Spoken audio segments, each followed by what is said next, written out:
کہتے ہیں رفع الیدین، حدیث میں آتا ہے۔ اب ہاتھ کہاں تک اٹھانے ہیں جناب؟ سینے تک اٹھانے، سر تک اٹھانے، کانوں تک اٹھانے، کہاں تک اٹھانے ہیں؟ اب بعض لوگوں کو آپ دیکھیں گے، آپ حرم میں جائیں گے، بعض لوگ تو سر یہاں سے اٹھاتے اللہ اکبر، بعض لوگوں کو آپ دیکھیں گے وہ صرف کندھے تک اٹھاتے ہیں اللہ اکبر، بعض تھوڑا سا اوپر کر دیتے ہیں اللہ اکبر۔ لیکن صحیح طریقہ نماز میں ہاتھ اٹھانے کا ہے کیا؟ کہاں تک اٹھانے ہیں، کیسے اٹھانے ہیں، اس کا صحیح طریقہ کیا ہے؟ آئیے ہم حدیث رسول سے پوچھتے ہیں۔ رسول پاک صلی اللہ علیہ وسلم نے احادیث طیبہ میں 3 احادیث اس بارے میں ارشاد فرمائی۔ فرمایا کان رسول اللہ صلی اللہ علیہ وسلم یرفع یدیہ حذاء راسہ، پہلی حدیث، حضور علیہ الصلوۃ والسلام نماز میں ہاتھ اپنے سر تک اٹھاتے تھے۔ کہاں تک اٹھاتے تھے؟ ایک حدیث صحیح حدیث ہے جی، پہلی حدیث کیا؟ حضور اپنے ہاتھ کہاں تک اٹھاتے تھے؟ سر تک اٹھاتے تھے، ایک حدیث۔ اور یہ حدیث کی معتبر کتابوں میں صحیح حدیث ہے۔ اچھا دوسری حدیث، کان رسول اللہ صلی اللہ علیہ وسلم یرفع یدیہ حذاء اذنیہ، حضور علیہ السلام اپنے ہاتھ کانوں تک اٹھاتے تھے۔ کہاں تک اٹھاتے تھے؟ کانوں تک اٹھاتے تھے۔ کتنی حدیثیں ہو گئی؟ 2۔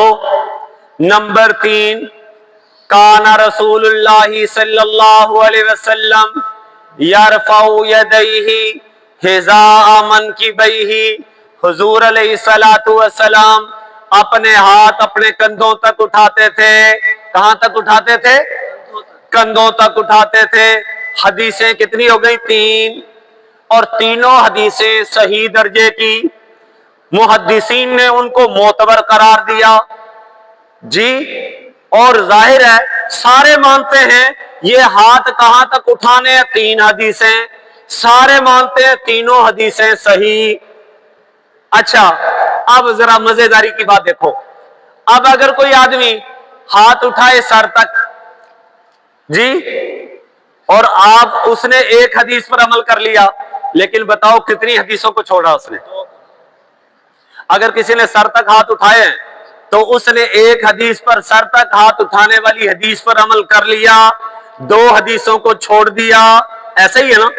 اچھا کسی آدمی نے ہاتھ یہاں تک اٹھائے، اس نے کیا کیا ہے؟ اس نے ایک حدیث پر عمل کر لیا، دوسری حدیث کو، 2 حدیثوں کو اس نے بھی چھوڑ دیا۔ تیسرا بندہ آ گیا، اس نے کہا چلو میں ہاتھ یہاں تک اٹھا لیتا ہوں۔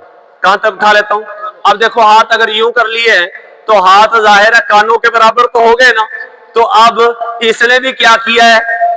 ایک حدیث پر عمل کر لیا، 2 حدیثوں کو چھوڑ دیا۔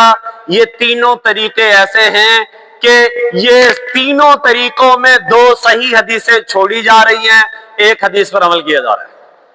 ایسا ہی ہے، بات آپ کو سمجھ آ رہی کہ نہیں آ رہی؟ اچھا لیکن آئیے ہم امام اعظم ابو حنیفہ رحمت اللہ علیہ کی خدمت میں جاتے ہیں۔ حضرت حدیثیں 3 ہیں اور تینوں صحیح حدیثیں ہیں، اور ایک حدیث پر عمل کریں تو 2 چھوٹتی ہیں جی۔ اگر کندھوں والی حدیث پر عمل کریں تو کانوں اور سر والی حدیث چھوٹتی ہے، صحیح حدیثیں۔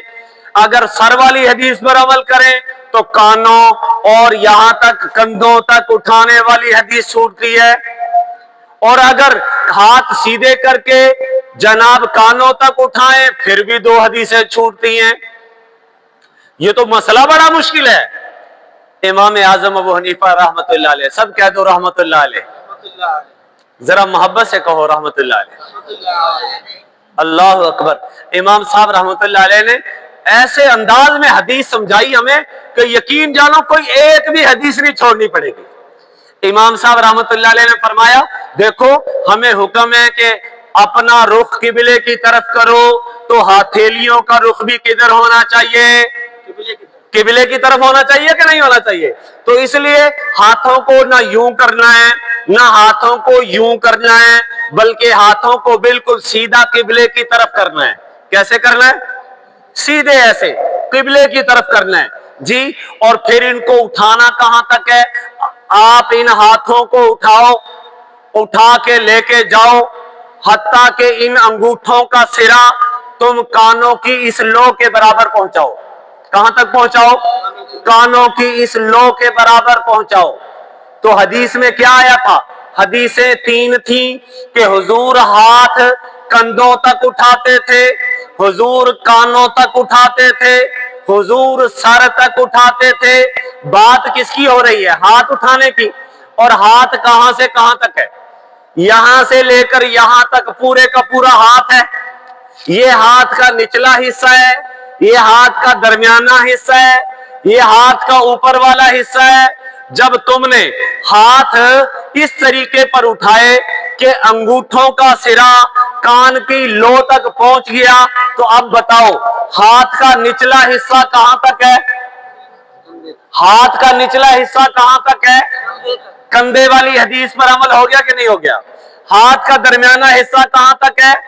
کانوں تک. تو کانوں والی حدیث پر بھی عمل ہو گیا کہ نہیں ہو گیا؟ اور ہاتھ کا اوپر والا حصہ کہاں تک ہے؟ سر تک ہے.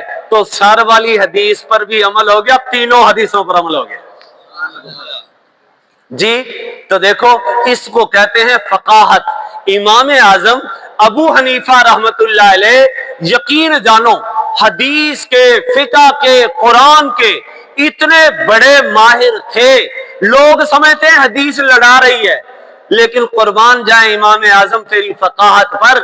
آپ نے حدیث کو سمجھا ہے تو ایسے انداز میں سمجھا ہے میرے نبی کی ساری حدیثوں کو اپنے عمل میں جمع کر لیا ہے. تو اب بتاؤ جو حدیث پر عمل کرنے کا ذوق امام اعظم ابو حنیفہ رحمت اللہ علیہ کا ہے کہ انہوں نے ساری حدیثوں پر عمل کیا ہے، اور جس نے یہاں تک ہاتھ اٹھائے اس نے ایک حدیث پر عمل کیا ہے، 2 کو چھوڑ دیا. جس نے یہاں تک ہاتھ اٹھائے اس نے ایک پر عمل کیا، 2 کو چھوڑ دیا ہے.